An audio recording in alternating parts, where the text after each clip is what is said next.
let me tell y'all something. And this is one of the most serious things that I've ever said. Maybe even one of the most emotional and personal things that I've ever said. And it has to do with DMX, and it has to do with his passing. But not only his passing, but his childhood and what he has went through. What we have went through. Now, my relationship with DMX, we wasn't super close, but we had time enough to be able to talk to each other. And coming from similar backgrounds, there's certain things that I need y'all to understand. And this is not what somebody told me. This is what he said to me. He said, you know, when he was younger, his mom had took him to a children's home and said that they was just going to visit. And she left him there. She took him there and she left him there. And he was too little to be there. Too little to understand how to defend himself, how to take care of himself and everything else. But he did it. And he survived it. And we all have our ways of dealing with it. I've been through that system. I've been through that. I know what it's like when people think that adults don't care about children. I know what it's like to run the streets, sleep on the train, sleep in the hallways, try to sleep at friends' houses, have people tell you could come stay at their house, and their brothers are trying to mess with you, or even their fathers and adults and uncles and shit. I know what it is like. And we all handle it differently. We all have our demons. When people would see me and say how angry I was, they didn't understand what I had endured and what I went through. And as soon as me and DMX came in contact with each other, as soon as me and Earl came in contact with each other, we already knew what was done to that spirit. And it makes you overly aggressive. It makes you seem angry to people. It makes you seem mad to people. So people try to find whatever they can in order to overcome that. Some people turn to drugs. Some people turn to drinking. Some people turn to other things. People wonder why we give so much. The money that I make now, right?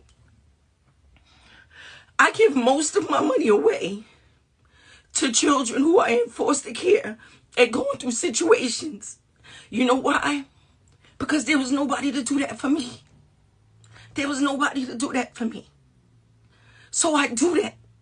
I give back. I try to make everybody happy. I try to keep everybody good because of what I may be dealing with on the inside. Everybody's fighting their own fucking demons. So when I think about it right now, I think about the fact that when that certain amount of peace comes along, why do you think, let me tell you why Roxanne and Shante don't drink or don't use drugs. You know why? Because I'm so afraid to find some fucking peace in it that I would never stop. I'm so afraid to find some fucking peace in it. I still now fight with going to sleep. When I'm up and I'm posting 3, 4 o'clock in the morning, I'm not happy that I'm up 3, 4 o'clock in the morning posting, knowing that I got to start my day all over again. But that's because when you go through those systems and you go through that, you learn how not to sleep. You learn how not to sleep. So you up. And every time somebody shows you the least little amount of some type of deceit, or you catch somebody wrong, you so quick to let go because you know that as soon as you let your guards down, as soon as you trust somebody, something bad can happen. Something really bad can happen because you've done it. To miss out on a childhood And then people wonder why you make the mistakes you make. Yeah, I make mistakes all the time. And they say, oh, you probably suffer from arrested development. Oh, you probably have this. You probably have that. No, I went through some fucking shit too early in life. I went through it when I wasn't supposed to. That's what it was. I went through it when I wasn't supposed to. And it's just so hard when you see people saying mean things and doing mean things, and even when you online and people are posting and saying negative things and saying all this other foul shit, you learn to just see past it.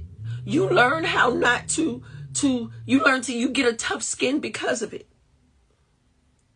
So my heart is hurting right now. But in a way, I know that he has found some fucking peace. I do. And I'm saying this right now because for all of us who have experienced it, for everybody that's been out there that has went through the foster care system and had a bad experience, because I'm not going to say all foster parents is bad, because I have a sister who's a foster care parent because she wanted to be one of the good ones. When you have been a check child, that means they take them and they take you in their house because they only want a fucking check. And then you go into this fucking hip-hop field and they only fucking nice to you because you're a commodity and you making them some fucking money. It's like this cycle never fucking stops. It just never stops. Oh my God.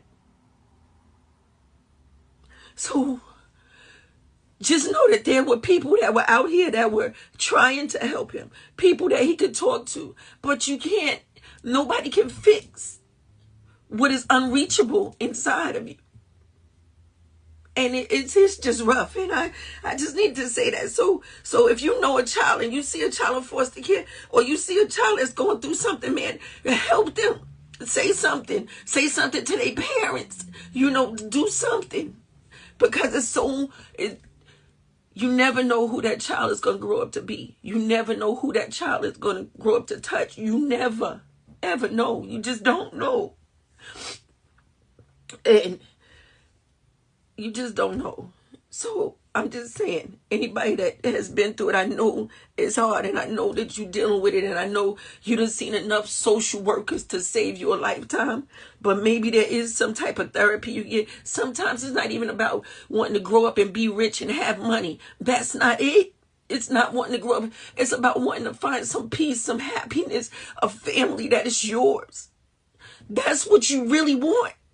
That's all you want. I took in kids because I wanted kids to feel happy. I wanted them to feel a place that they could go and be loved. And yeah, my mouth may be foul, but they know they would never be hurt. They know they would be fed. They knew I would share my last. That's all you want. That's all you want.